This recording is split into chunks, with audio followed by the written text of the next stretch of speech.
All right. Welcome back to the channel tonight. Halloween's over, but I'm still a wizard. That'll never change.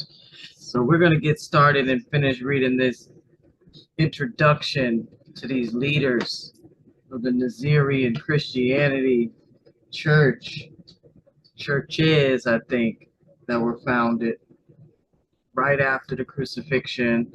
And now we're seeing that some of these guys, Matthew, Mark, and maybe even Luke and John, were a little more connected than we thought, right?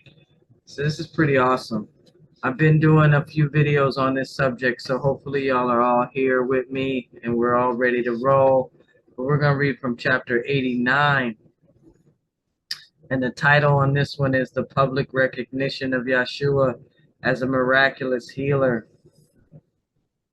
And there's an account of the last letter from Miriam's mother. Her name is Zabiah. But we probably won't read that in this series. That'll be another all by itself. And we're going to really get started because I got a lot of reading to do. All right, so the first story we're going to read out of the Megillah is still chapter 89, like I said, and it's going to be verse 80. And it's about Matthew. Now, I want to read a little bit about Matthew from Wikipedia before we start, because I want to remind you that mostly all modern scholars dispute who the authors of these books were. So, but them early church fathers, they hold to it, to the tradition that Matthew was written by the Apostle Matthew. Now, I wanted to also remind you about the 32 former Aaronite apostles that we read about in the Holy Megillah that Yahshua trained to go back to the Sadducees and the Pharisees and the Aaronite religion and preach that Yahshua was the Messiah of peace. And so I haven't found anywhere in the Megillah that those 32 were named. And so they may be named in the later version of the Megillah. I don't know yet. And they may be in this edition and I just haven't come across it yet. So even as we're thinking about these stories we're reading right now about this Matthew, because this Matthew in the Megillah, verse 80, he is blind. So this one in the King James version was a tax collector, remember? We're gonna get started now and just read about Matthew because this got pretty juicy. In the 3rd century, Jewish Christian Gospels attributed to Matthew were used by Jewish Christian groups such as the Nazarenes and Ebionites. Fragments of these Gospels survived in quotations by Jerome, Ephanius, and others. Most academic studies follow the distinction of the Gospels of the Nazarenes, Gospels of the Ebionites, and Gospel of the Hebrews, found in Schmeckler's New Testament Apocrypha. Critical commentators generally regard these texts as having been composed in Greek and are related to Greek Matthew, but a minority of commentators consider them to be fragments of a lost Aramaic or Hebrew language original. I was talking about how Yahshua trained those 32. They were Aaronites already. Then they converted when they met John the Baptist, became Nasareans, and then Yahshua trained them to go back to their own religion and preach that Yahshua was the Messiah of their scriptures.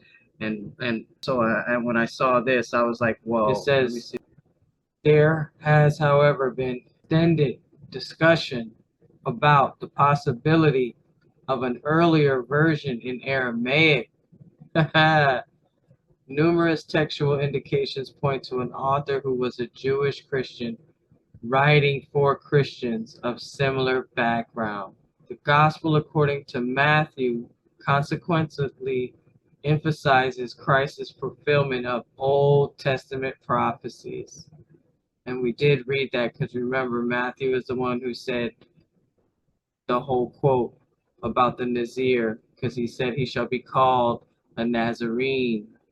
And that word goes back to Nazir in the book of Isaiah, chapter 11, about the Nasarean prophecy. But what I wanted to say was, remember, he trained those Aaronites that were from that religion to go back to that religion so that they could bring Christ as the Messiah of their scriptures to them, because they knew their own scriptures. So I like how this is saying that the author was a Jewish Christian writing for Christians of similar background. Yeah, this stuff is pretty juicy, man.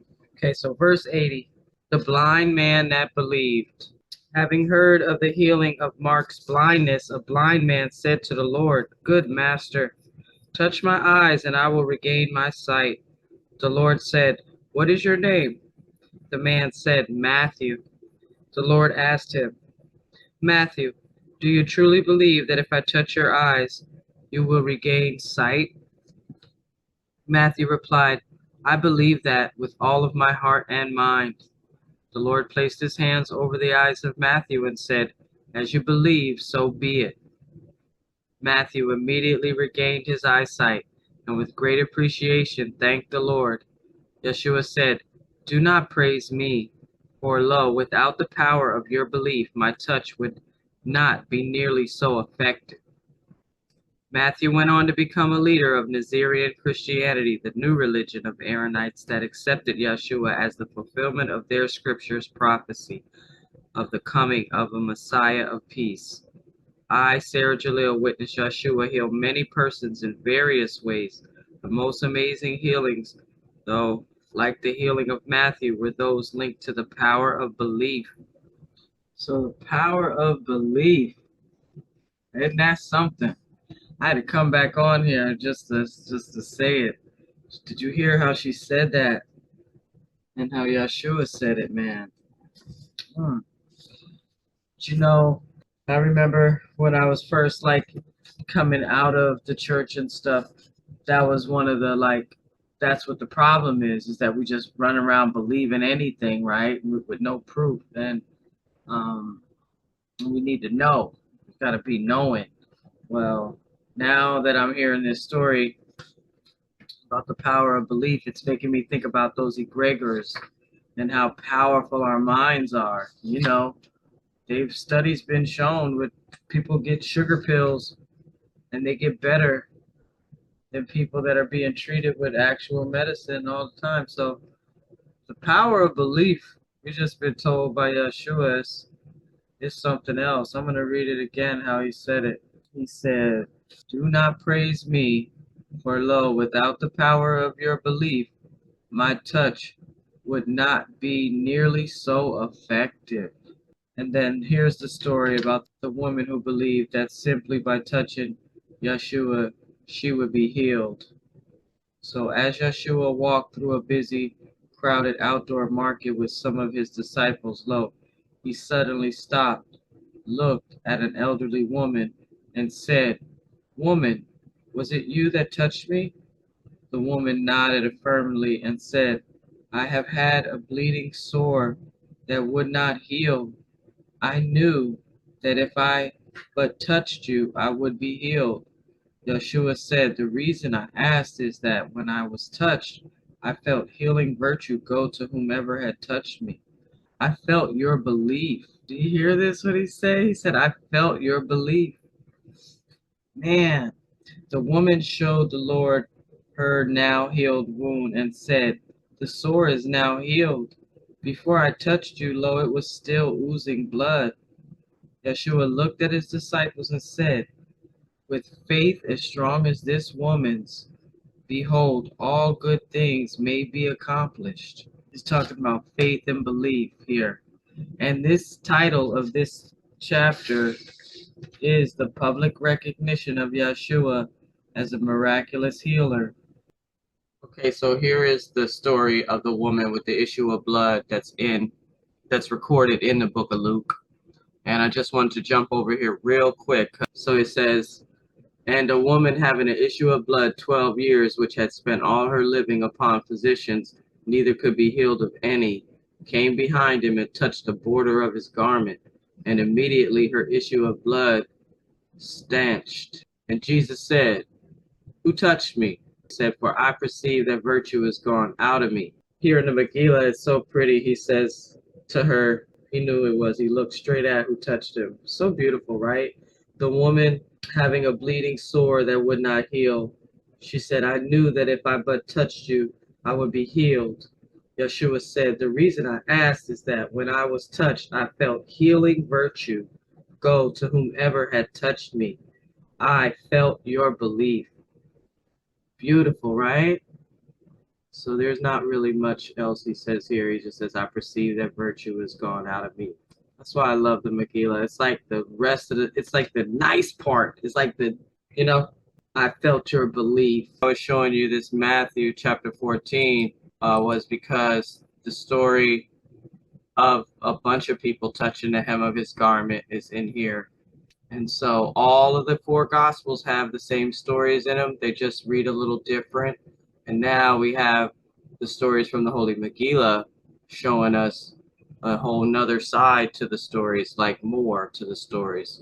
That's why I said it's like the good part. But this Matthew chapter 14 also has the story of John the Baptist, how he was killed. And then it also has the story of him feeding the multitude. And it's got here that it was 5 loaves and 2 fishes. But if you guys seen the video titled Luke, we read at the end that these are writings by these first leaders of the Nasarean Christianity.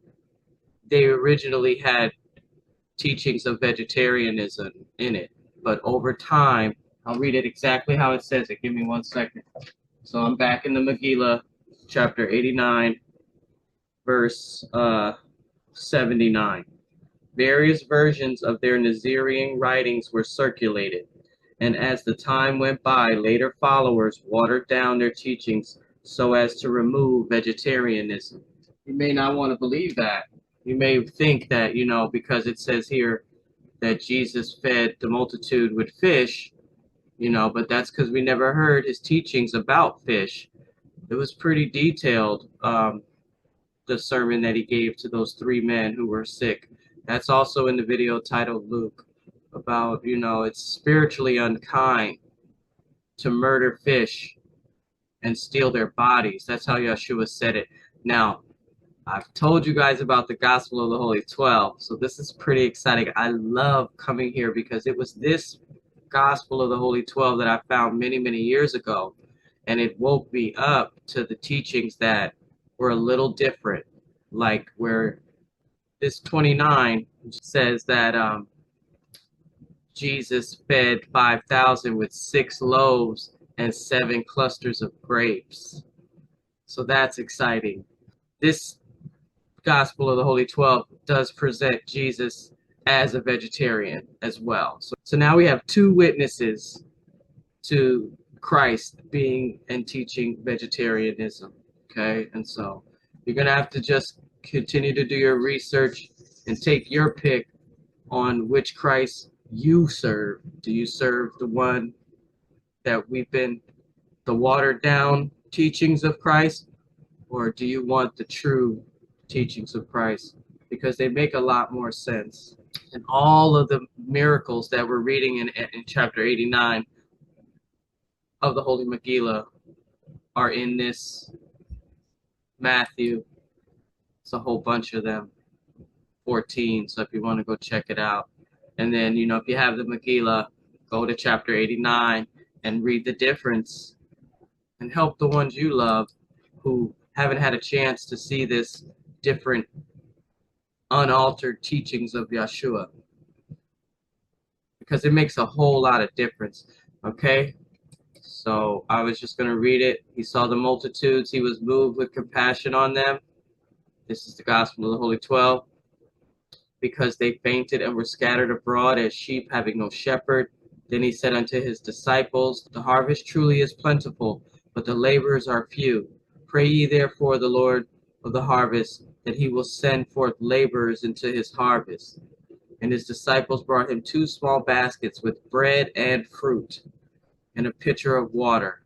And Esau set the bread and the fruit before them, and also the water. And they did eat and drink, and were filled. And they marveled, for each had enough to spare, and there were 4,000.